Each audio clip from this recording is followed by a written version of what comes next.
explain when things don't go as we assume? Or better, how do you explain when others are able to achieve things that seem to defy all of the assumptions? For example, why is Apple so innovative? Year after year after year after year, they're more innovative than all their competition. And yet, they're just a computer company. They're just like everyone else. They have the same access to the same talent, the same agencies, the same consultants, the same media. Then why is it that they seem to have something different? Why is it that Martin Luther King led the civil rights movement? He wasn't the only man who suffered in a pre-civil rights America, and he certainly wasn't the only great orator of the day. Why him? And why is it that the Wright brothers were able to figure out controlled powered manned flight when there were certainly other teams who were better qualified, better funded, and they didn't achieve powered manned flight, and the Wright brothers beat them to it? There's something else at play here. About 3.5 years ago, I made a discovery, and this discovery profoundly changed my view on how I thought the world worked, and it even profoundly changed the way in which I operate in it. As it turns out, there's a pattern. As it turns out, all the great and inspiring leaders and organizations in the world, whether it's Apple or Martin Luther King or the Wright brothers, they all think, act, and communicate the exact same way, and it's the complete opposite to everyone else. All I did was codify it. And it's probably the world's simplest idea. I call it the golden circle.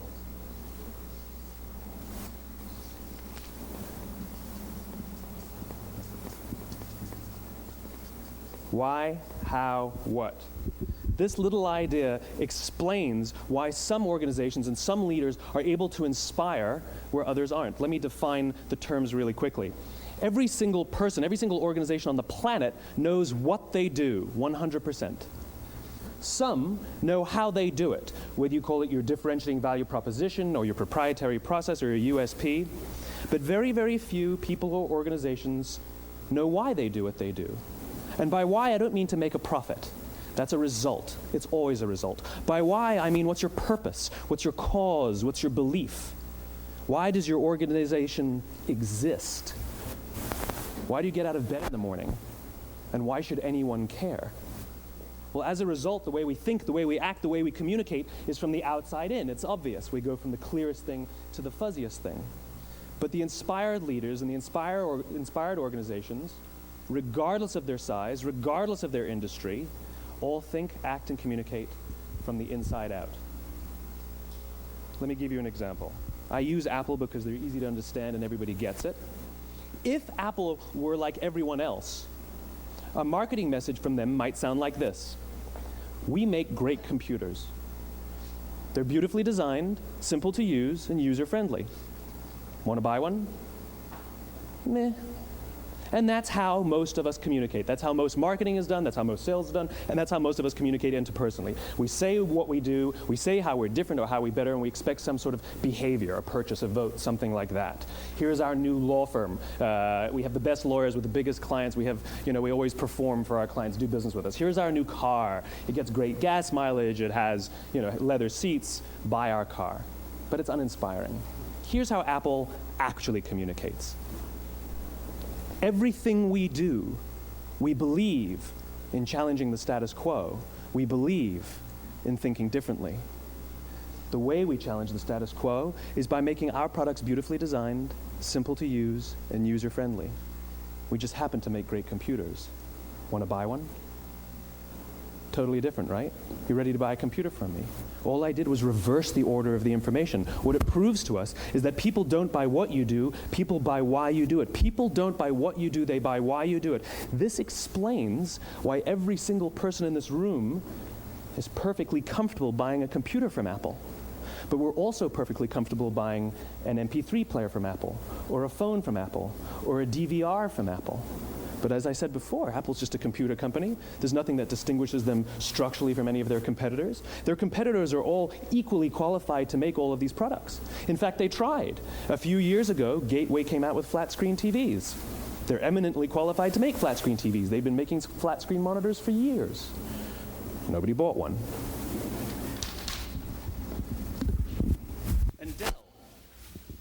Dell came out with MP3 players and PDAs. And they make great quality products, and they can make perfectly well-designed products, and nobody bought one. In fact, talking about it now, we can't even imagine buying an MP3 player from Dell. Why would you buy an MP3 player from a computer company? But we do it every day. People don't buy what you do, they buy why you do it. The goal is not to do business with everybody who needs what you have. The goal is to do business with people who believe what you believe. Here's the best part. None of what I'm telling you is my opinion. It's all grounded in the tenets of biology, not psychology, biology. If you look at a cross-section of the human brain, looking from the top down, what you see is the human brain is actually broken into three major components that correlate perfectly with the golden circle. Our newest brain, our Homo sapien brain, our neocortex, corresponds with the what level. The neocortex is responsible for all of our rational and analytical thought and language. The middle two sections make up our limbic brains, and our limbic brains are responsible for all of our feelings, like trust and loyalty. It's also responsible for all human behavior, all decision-making, and it has no capacity for language. In other words, when we communicate from the outside in, yes, people can understand vast amounts of complicated information like features and benefits and facts and figures. It just doesn't drive behavior. When we communicate from the inside out, we're talking directly to the part of the brain that controls behavior, and then we allow people to rationalize it with the tangible things we say and do. This is where gut decisions come from. You know, sometimes you can give somebody all the facts and your figures, and they say, I know what all the facts and details say, but it just doesn't feel right. Why would we use that verb? It doesn't feel right. Because the part of the brain that controls decision-making doesn't control language. And the best we can muster up is, I don't know, it just doesn't feel right. Or sometimes you say you're leading with your heart or you're leading with your soul. Well, I hate to break it to you, those aren't other body parts controlling your behavior. It's all happening here in your limbic brain, the part of the brain that controls decision-making and not language. But if you don't know why you do what you do, and people respond to why you do what you do, then how will you ever get people to vote for you or buy something from you, or more importantly, be loyal and want to be a part of what it is that you do? Again, the goal is not just to sell people who need what you have. The goal is to sell to people who believe what you believe. The goal is not just to hire people who need a job. It's to hire people who believe what you believe. I always say that, you know, there's if you hire people just because they can do a job, they'll work for your money. But if you hire people who believe what you believe, they work for you with blood and sweat and tears. And nowhere else is there a better example of this than with the Wright brothers. Most people don't know about Samuel Pierpont Langley. And back in the early 20th century, the pursuit of powered man flight was like the dot-com of the day. Everybody was trying it. And Samuel Pierpont Langley had what we assume to be the recipe for success. I mean, even now, you ask people, why did your product or why did your company fail? And people always give you the same permutation of the same three things. Undercapitalized, the wrong people, bad market conditions. It's always the same three things. So let's explore that. Samuel Pierpont Langley was given $50,000 by the War Department to figure out this flying machine. Money was no problem. He held a seat at Harvard and worked at the Smithsonian and was extremely well connected. He knew all the big minds of the day. He hired the best minds money could find, and the market conditions were fantastic. The New York Times followed him around everywhere, and everyone was rooting for Langley. And how come we've never heard of Samuel Pierpont Langley? A few hundred miles away in Dayton, Ohio, Orville and Wilbur Wright. They had none of what we consider to be the recipe for success. They had no money. They paid for their dream with the proceeds from their bicycle shop. Not a single person on the Wright brothers' team had a college education, not even Orville or Wilbur. And the New York Times followed them around nowhere.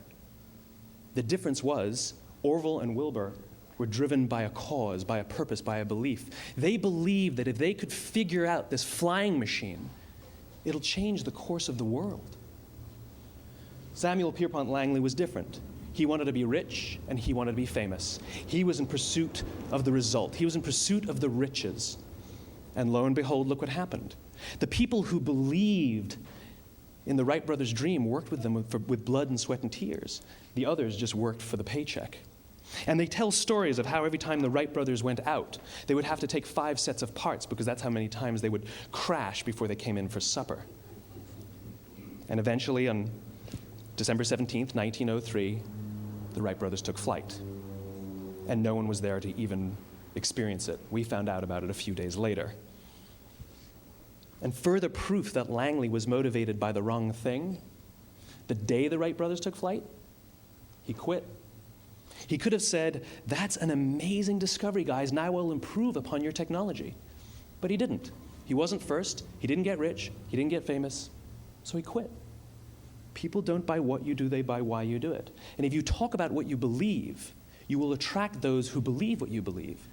Well, why is it important to attract those who believe what you believe? Something called the law of diffusion of innovation. And if you don't know the law, you definitely know the terminology. The first 2.5% of our population are our innovators.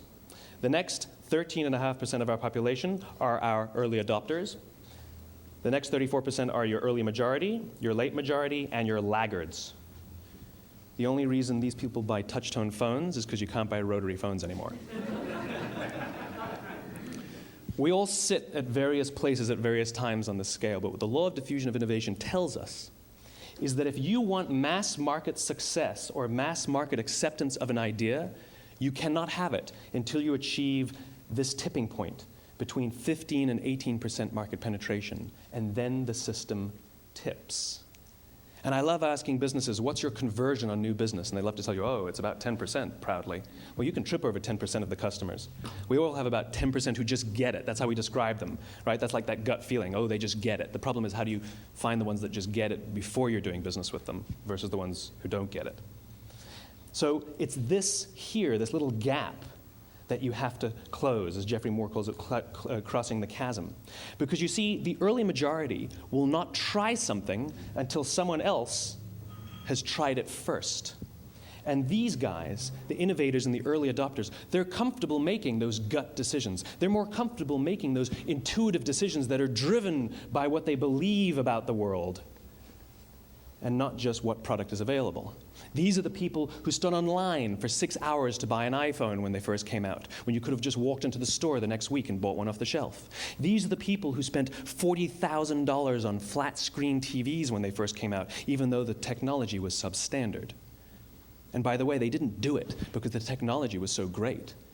They did it for themselves. It's because they wanted to be first. People don't buy what you do, they buy why you do it. And what you do simply proves what you believe. In fact, people will do the things that prove what they believe. The reason that person bought the iPhone in the first 6 hours, or stood in line for 6 hours, was because of what they believed about the world and how they wanted everybody to see them. They were first. People don't buy what you do, they buy why you do it. So let me give you a famous example, a famous failure and a famous success of the law of diffusion of innovation. First, the famous failure. It's a commercial example. As we said before a second ago, the recipe for success is money and the right people and the right marketing conditions, right? You should have success then. Look at TiVo. From the time TiVo came out about 8 or 9 years ago to this current day, they are the single highest quality product on the market. Hands down, there is no dispute. They were extremely well-funded. Market conditions were fantastic. I mean, we use TiVo as a verb. I TiVo stuff on my piece of junk Time Warner DVR all the time. But TiVo is a commercial failure. They've never made money. And when they went IPO, their stock was at about $30 or $40 and then plummeted, and it's never traded above 10. In fact, I don't think it's even traded above 6, except for a couple of little spikes. Because you see, when TiVo launched their product, they told us all what they had.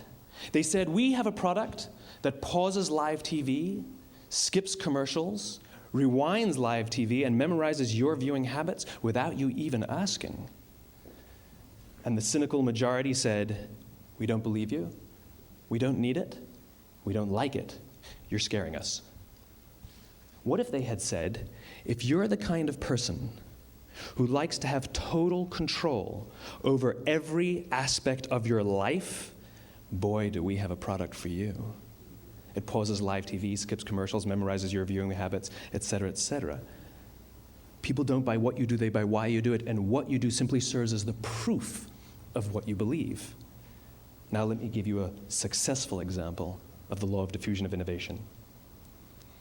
In the summer of 1963, 250,000 people showed up on the Mall in Washington to hear Dr. King speak. They sent out no invitations, and there was no website to check the date. How do you do that? Well, Dr. King wasn't the only man in America who was a great orator. He wasn't the only man in America who suffered in a pre-civil rights America. In fact, some of his ideas were bad, but he had a gift. He didn't go around telling people what needed to change in America. He went around and told people what he believed. I believe, I believe, I believe, he told people. And people who believed what he believed took his cause and they made it their own, and they told people.